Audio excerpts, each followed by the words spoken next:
It was late, and the room felt wrapped in silence, broken only by the faint buzz of the city outside. The soft glow of my phone lit the ceiling as I scrolled through social media, half awake, half lost in thought. Eric was beside me, breathing slow, his arm lazily draped over the pillow. He looked peaceful, too peaceful. I told myself not to look for trouble, not to dig for ghosts, but when Melissa's name popped up on my screen, my thumb froze in place. At first, I laughed at myself. Stupid curiosity, that's all. But one post led to another, and suddenly I was wandering through her timeline like someone walking into a room they shouldn't be in. Her captions were little echoes of a life I wasn't part of. The best phase of my life. He always knew how to make me laugh. I should have stopped there. I didn't, because right under each one was the same red heart. His heart. Eric's. Every old post, every smiling picture, every reminder of a version of him I'd never met.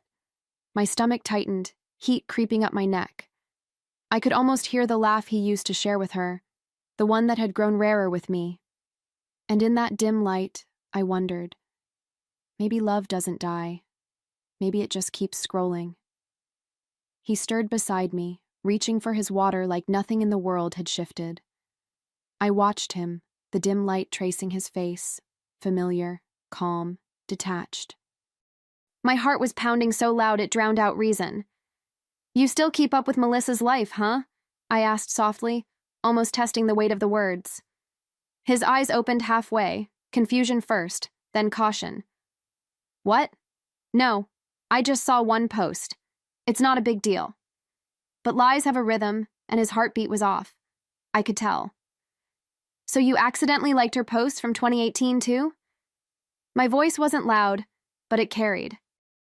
He froze, then gave me that practiced laugh, the one he used when he wanted to shrink a problem until it disappeared. "You're overreacting," he said. "It's just nostalgia." Nostalgia. I repeated the word in my head, letting its taste turn bitter. Nostalgia for what, Eric? For me to not exist? The silence that followed was heavy, thick like smoke. He shook his head, muttered something, and walked out, pretending the air between us hadn't just changed shape. The sound of his footsteps faded, but the ache stayed. I stared at the ceiling, my phone still glowing on the nightstand.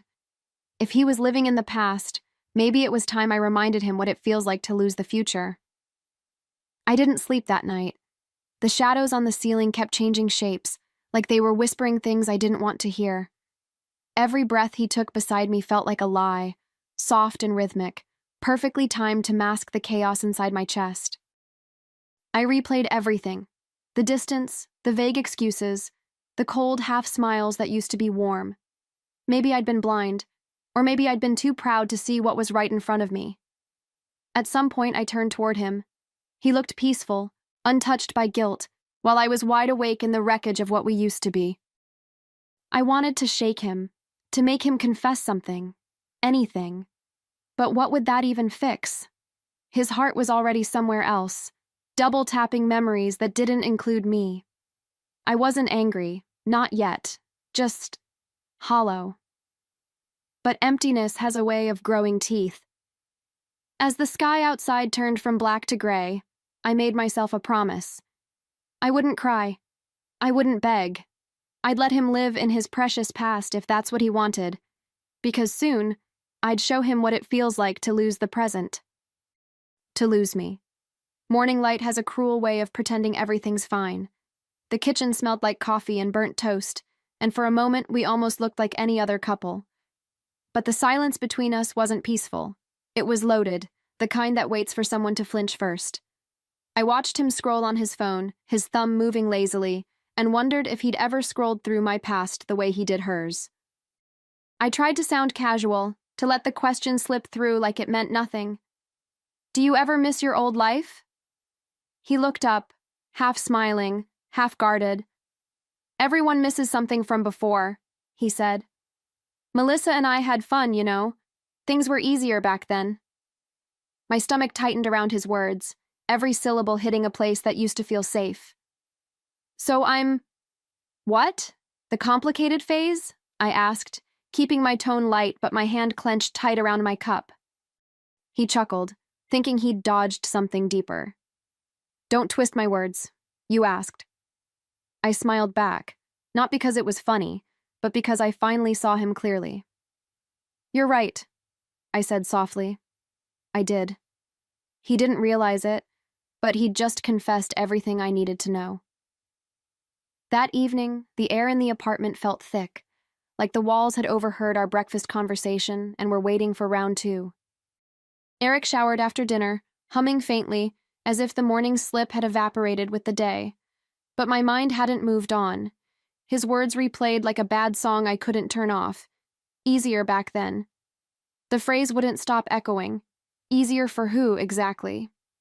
I sat on the couch, scrolling through his phone, not out of paranoia, out of curiosity. Not his messages, not the parts he'd protected. I wanted to see what he chose to make public. And there it was, casual as a wink, his comments under Melissa's posts. "You still look amazing." Those were the days. It wasn't a slip or nostalgia anymore. It was deliberate. It was longing dressed as memory. I stared at those words until the screen dimmed, my reflection staring back, calm, controlled, but something inside me was shifting. If he wanted to live in the past so badly, I could give him a taste of what that feels like, to become the ghost he once made someone else. To make him wonder when the warmth had left the room, and why he hadn't noticed it go. When he came out of the shower, his hair damp and his tone easy, I was still sitting there, phone in hand, heart steady. He kissed my head absent-mindedly, as if routine could erase truth. I smiled back, pretending to melt into the normalcy he needed me to believe in. He didn't notice the shift, that quiet decision forming behind my eyes, the kind that doesn't scream, it plots. As he talked about work, I watched him through a new lens, not as my partner, but as a man who'd already written his goodbye in digital ink. Every like, every comment, every breadcrumb of affection he'd left behind was a reminder that his loyalty had expiration dates. He didn't even know he'd been confessing all along, just not with words, with actions. That night, as he fell asleep beside me, I lay awake again, not broken this time, but focused. Revenge wasn't my nature, but clarity was. And if he wanted to live in a world of old memories, then fine. I'd build one for him, one where he was the one left behind. The next morning, I didn't cry. I didn't even think about Melissa. Something inside me had clicked, cold, steady, sharp. While Eric hummed through his routine, I watched him the way you watch someone who's already halfway out the door. No confrontation, no pleas, just observation. If he wanted nostalgia, I'd give him something new to remember, the version of me he never saw coming. At work, I caught my reflection in the elevator mirror, tired eyes but still fire underneath. I fixed my hair, straightened my blouse, and smiled. For the first time in months, I felt powerful, not because of him, but in spite of him. My coworker Alex was chatting near the coffee machine, confident, kind, effortlessly charming. When he joked about grabbing drinks after work, I said yes before I could talk myself out of it. That evening, I posted a photo. Nothing dramatic, just me and a few coworkers at dinner. The lighting was warm, the smiles real, the caption simple. Good company, good energy. Within minutes, the likes rolled in. I didn't need to check if Eric saw it. I knew he would. And for the first time, I wanted him to wonder. By the next night, he couldn't hide it anymore. We were having dinner, quiet and routine, when he finally looked up from his plate and said, "You've been posting a lot lately." His tone tried to sound casual, but the muscle in his jaw betrayed him. I smiled, swirling the wine in my glass, pretending I didn't already know where this was going. "Oh, you noticed? I didn't think you paid attention to my posts," I said, letting the words land slowly. He frowned, his fork pausing midair. "You never used to hang out with this Alex guy." There it was, the insecurity he thought he'd buried under confidence and control. "Well," I said lightly, "we work late sometimes. He's fun. Reminds me of easier days." His eyes lifted to mine, sharp, searching for meaning. He didn't find comfort there, only reflection. The same reflection I saw the night I found his lies. The silence that followed was delicious in its discomfort. For once, he was the one wondering who was on the other side of my smile. I finished my glass, set it down gently, and asked about his day as if nothing had happened. But as he talked, his voice wavered, thin and distant. That's when I knew he was starting to feel it. The uncertainty, the sting, the doubt he'd planted in me was finally blooming right back in his chest. Later that night, I watched him from the corner of my eye as he sat on the edge of the bed, scrolling through his phone. The faint light of the screen illuminated his face. Curiosity first, then discomfort, then something that looked a lot like jealousy. He lingered on my post, his thumb hesitating over the photo with Alex in the background. I could almost feel his thoughts racing, trying to rewrite history in his head. When he finally set the phone down, he sighed, that long, uneasy kind of sigh that fills a room with questions. I turned toward him, pretending to be half asleep. "Everything okay?" I murmured. "Yeah," he said quickly, his voice too calm. He pulled the blanket higher and faced the wall, but I could sense the tension in his shoulders. He was unraveling, quietly, the way I once did. Lying there, I didn't feel guilt, just balance. For the first time, the scales had shifted. He wanted to live in his past, and I'd just shown him what it's like to watch the present slip away. As his breathing steadied into uneasy sleep, I stared at the ceiling and smiled to myself. Now you know how it feels, Eric. To wonder who someone's really thinking about. It didn't take long for him to crack. A few days later, he came home earlier than usual, his keys hitting the counter harder than necessary. I was in the kitchen, pretending not to notice. "So," he started, his tone casual but his eyes anything but. "You and this Alex guy, is there something going on?" I looked up slowly, spoon in hand, and smiled like I'd been waiting for this moment. "Why does it bother you?" He blinked, thrown off by my calm. "Of course it does. I thought we were solid." The irony was almost poetic. Solid. That's what I thought too, back when loyalty meant more than a red heart on an old photo. I wiped my hands on a towel and faced him, my pulse steady, my anger finally refined into precision. "Solid like you and Melissa?" I asked. The name hit him like a slap. He scoffed, trying to recover. "You're being petty." His voice was sharp now, brittle around the edges.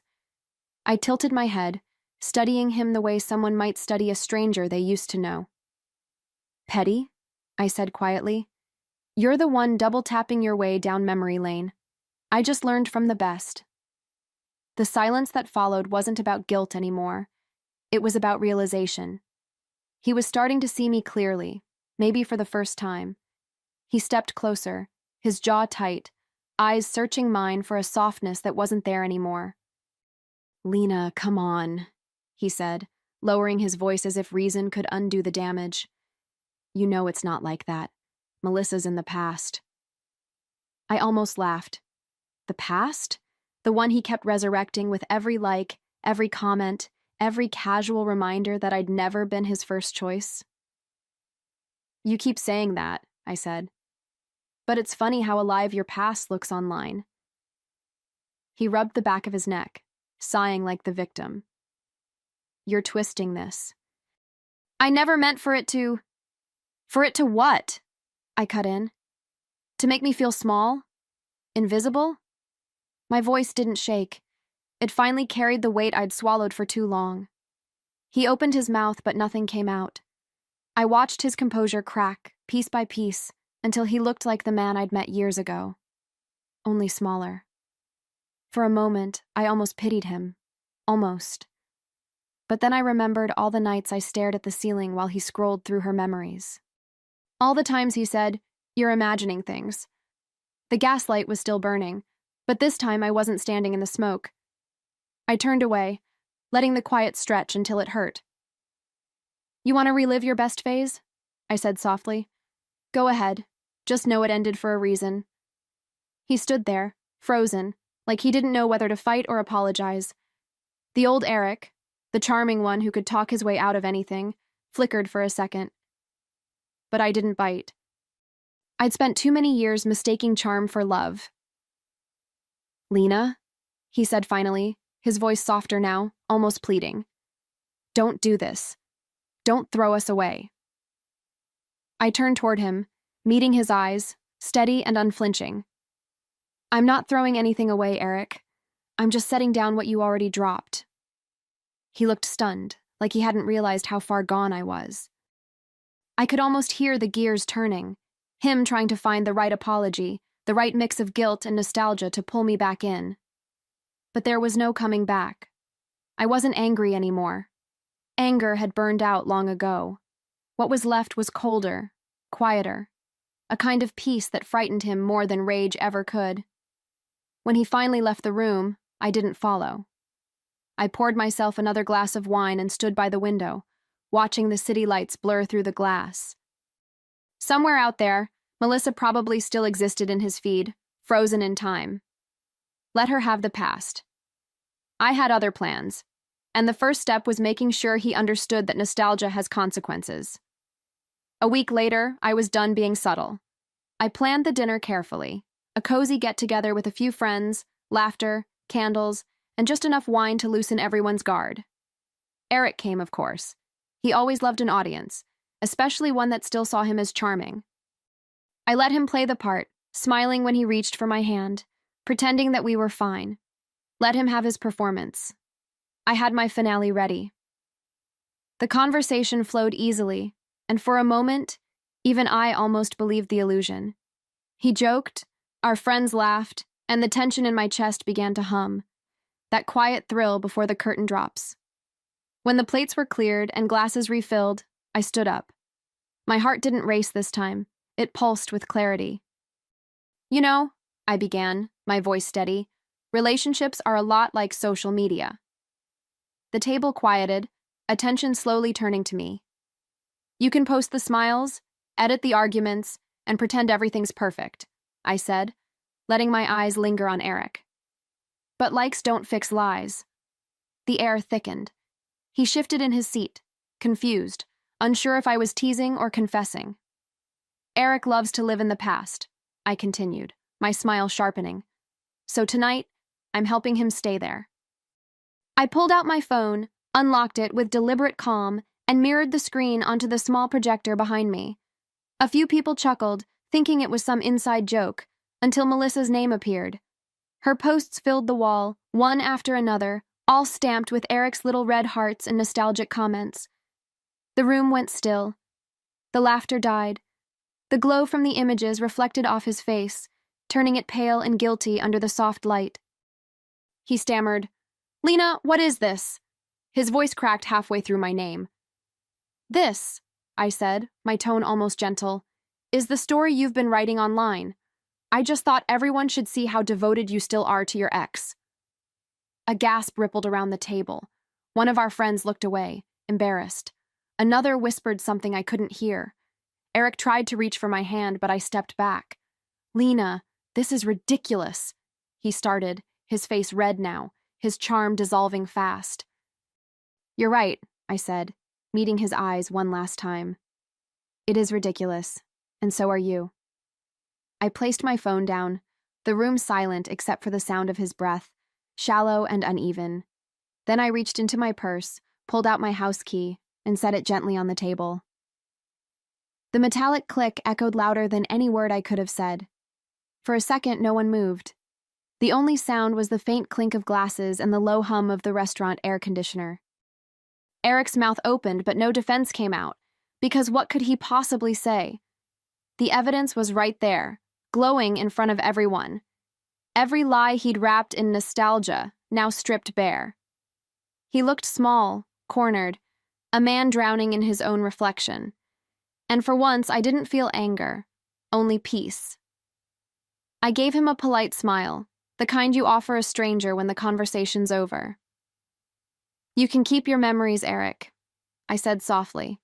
"You've been living there for years anyway." His lips trembled, but I didn't wait for an answer. I turned, feeling every pair of eyes on me as I walked away, not with drama, not with tears, but with a kind of quiet dignity I'd forgotten I possessed. Freedom, it turned out, didn't always roar. Sometimes it just walked out the door. Outside, the air felt different. Cleaner, sharper, alive. I looked up at the night sky, that deep velvet blue I used to ignore when life felt too heavy. My hands were shaking, but not from fear, from release. I could almost taste the future on my tongue, fresh and untamed. Behind me, Eric's best phase was officially over. Mine was just waiting to begin. Months passed, and the world felt lighter. I moved to a small apartment by the beach. Nothing fancy, but it breathed peace. Mornings smelled like salt and sunlight, and the rhythm of the waves became my new kind of therapy. I started walking barefoot on the sand at sunrise, learning how to exist without checking for someone else's shadow beside me. There was no timeline to heal, no script to follow, just the steady hum of freedom. One afternoon, as I sat by the water, my phone buzzed with a notification. Eric's name. I stared at it for a moment, almost amused by how familiar and meaningless it looked now. His message was short. I made a mistake. Can we talk? My chest didn't tighten this time. It lifted. I typed 2 simple words, too late, and hit send. Then I deleted his number, not out of anger, but closure. The sun dipped lower, painting the sky in gold and coral. I took a photo of the horizon, the water sparkling like it had secrets to keep. I posted it with the caption, "The best phase of my life starts now," and this time, there was no audience to impress, no ghost to haunt, no heart to chase. Just mine, beating steadily, finally, in the present.